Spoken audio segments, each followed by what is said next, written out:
Joe Flowers here for Brothers of Bushcraft. Today we're going to go over big knife use. Just for argument's sake, you see this dividing line here between these small machetes and big knives? Well, we're going to throw it out there and just kind of lump them all together. Okay? You make your own choice whether it's a machete or a big knife. Cutlery taxonomy isn't really a big issue right now. We're going over techniques. Alright, so why would you use a big knife? This one's the Tops Power Eagle.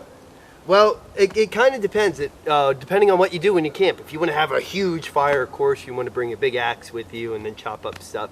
Maybe if you're more of a gatherer, you might find a big knife useful. Maybe a combination of a big knife and a good-sized folder might be exactly what you need for all your whittling. There's a whole plethora of different uses out there. We'll go over some of them right now. All right, some of the big knife examples I got here. Tops Power Eagle. This is about a 14-inch machete, a small 12-inch, or I think a 10-inch machete. Oh, it's so cute, so I had to put it in here. Look at how small it is. A K-bar cutlass, or actually it might be the kukri. I don't know, but it's by K-bar. You can see the upswept tip point going forward. Who cares? All right, Condor Kumunga, and a Becker BK9. Alright, all of these have not been modified except for the K-bar. I'd had a little flange up here just for my own personal preferences. I put a little divot on one side so I could whack around with it. Anyway, big knife techniques. I'm not going to get into that thing where we just sit here and talk about stuff rather than doing it. Alright, of course you got a baton. You can baton through all sorts of stuff. Splitting wood, that's all over YouTube, so who cares. We're going to go ahead and split up this piece of wood. Just pick one of these guys here.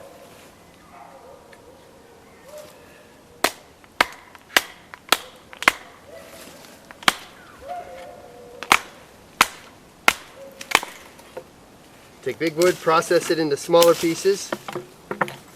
Different ways you can chop. Just make sure you don't go into your side or your knee or your foot or your dog. That's Sheila back there. Instead of wasting all your energy just chopping all the time, you can chop halfway and then bust through it with your knee or your foot too. Don't be so caught up that you have to chop all the way through it just because you got a big knife. Crocodile Dundee's awesome.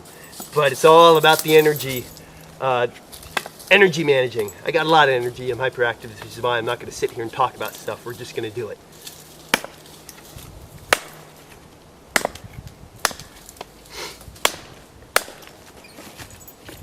Just sit here, bust. Cool. Maybe you want to process this into something smaller. Why not? We got some heartwood in here.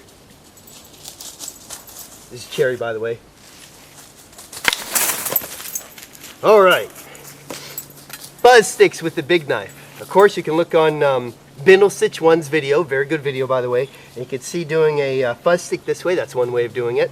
You can also stick your knife really hard into a wood surface. Obviously you're not going to stick it into a stone surface, I hope.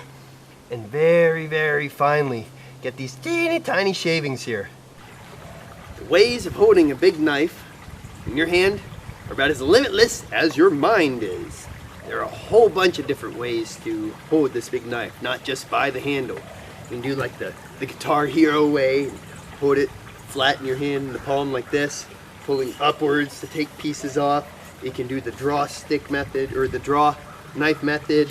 Maybe you want a long piece of cordage for something. Cutting this way, the way that these things are growing, like in the fat wood we talked about earlier, it's a great way to knock all these branches off. It's harder to go the opposite way. Do that with an axe too, of course. Maybe you need a long piece for cordage, or you're utilizing it to make some tinder. Long piece for cordage. Take two.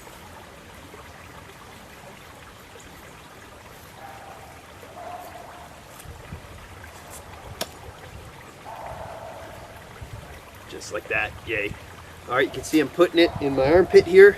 It's not a problem as long as you don't put it in blade first. If you put it in with the spine going into your armpit just like this, there's really no way it can cut you. You can do that with knives too. Don't do it this way. I think there's an artery in there. You need all that blood for important bushcraft skills like living. Different ways of cutting, of course. You can hold it over your head, chunk it out just like that. You can make a pointy thing just by doing small pieces. You might want to flip it over put the handle, not the blade, in your armpit, do something along this line, and just work the stick. Like I said, as limitless as your mind is. So you make up some new handholds that you like, get comfortable with them, find out what works best for you and which way you can put the torque on the blade, and how to make the tool work for you. You can choke up on the point just like that, carving fine stuff, or just, you know, whittling a hole, making sure you don't do that number or that number or that number, cutting on top of you, making sure your foot, hand, appendages out of the way. All sorts of different things that you can do. Just think about it. Guys, you want something that'll actually catch a spark. All right, we got a little pile right there. It's not exactly a fuzz stick, dog. Not exactly a fuzz stick. You can get a small pile of wood to shoot your fire steel into. If you get fat wood here, you can do this the same way. Very, very fine little shavings. Tiny, tiny shavings. You can really, really work how far you want to go with this. And make sure that you're turning each piece. You don't just want to sit there and keep going on the same plane, which works, of course. But if you use these facets, all right, so I created the corner right there and the corner right there, you can shave on those sides too. And the same thing goes for your fuzz sticks as well. Just keep hitting those facets. Very light too, as long as your tool is sharp, you can get some real light, pretty stuff. Alright, so I put a piece of wood on here kind of to direct the spark a little bit better, raising it up above it. I don't really have any fat wood in here, just to get over that fat wood tunnel vision of always having to look for it when you're doing a spark.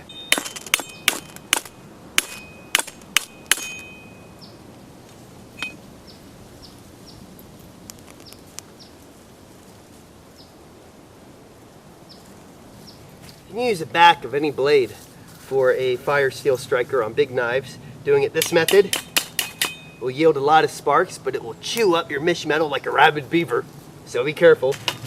Some work better than others just because they do or don't have the coating, but you can pretty much get through the coating this way. Remember, it will ding up your mesh metal rod though, so make sure you have more than one. Maybe you were smart ahead of time and actually brought a real striker, or use the back of your Swiss Army knife saw to do it. Here's a scenario that could happen. You've got a bunch of Cub Scouts all around you. They're waiting patiently with their s'mores. You're going to show them some awesome bushcraft skills, hopefully pass the flame of knowledge on to the future generations, all that jazz. You have some spark-based fire-making demonstrations set up. Man, you got some good sparks going. Hopefully you'll get this going on the first try. You do? Awesome. Oh wait, I didn't prepare my kindling bundle. You run around and grab some haphazard bundles, kind of snap them together with these broken ends like this. Try to put things together just like that, group them together, put it on the fire, it expands, and next thing you know, there's no fire. So meanwhile, all the Cub Scouts are sitting around you. Little Timmy, he has his s'mores. He's like, "What happened? You broke the fire." And before he can say anything, one of the dads goes and grabs one of the bottles of stove gasoline, throws it on the fire, whoosh, it ignites, makes a big fire. All the kids are like, "Yay!" They roast their s'mores. But what you didn't know is little Timmy became infatuated with the gasoline explosions. And later on in life, he becomes a convicted felon arsonist because of that moment when you didn't have your kindling ready. The big knife could have helped you in that moment. Well, the aforementioned scenario probably won't happen.